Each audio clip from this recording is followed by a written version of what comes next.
Dewa Masjid Indonesia melakukan audiensi bersama dengan Wali Kota Lubuk Linggau, Haji Rahmat Hidayat, di ruang kerja kantor Wali Kota Lubuk Linggau. Audiensi ini dilakukan pada pukul 13.00 waktu Indonesia bagian Barat, didampingi oleh jajaran pemerintah Kota Lubuk Linggau, seperti Kabak Esra, Dispora, dan jajaran lainnya.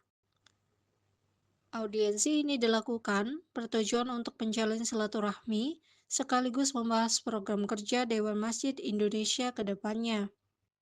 Modianto, selaku Ketua Dewan Masjid Indonesia mengungkapkan bahwa DWI menginginkan agar surat tanah di masjid yang baru dibangun atas nama pemerintah, bukan nama pribadi untuk menghindari terjadinya sesuatu yang tidak diinginkan.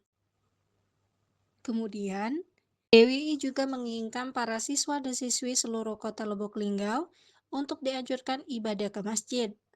Selain itu, DWI juga meminta Wali Kota Lubuk Linggau agar memperluas jalan dan melakukan pemerataan di sekitar Masjid Agung, agar jalan tersebut tidak mengganggu orang ibadah dan tidak mengganggu akses jalan masyarakat yang ingin beribadah atau menghindari macet.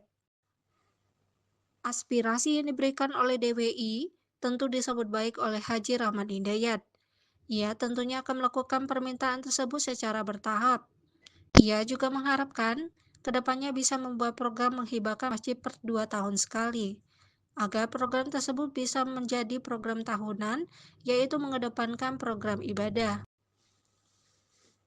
Wali Kota Lubuk Linggau, Haji Rahmat Hidayat mengharapkan agar Dewan Masjid Indonesia bisa membantu kegiatan ibadah, tidak hanya masjid melainkan rumah ibadah lainnya. Memerintahkan DWI agar bisa berkoordinasi di seluruh masjid Kota Lubuk Linggau untuk membentuk Ikatan Remaja Masjid atau IRMAS.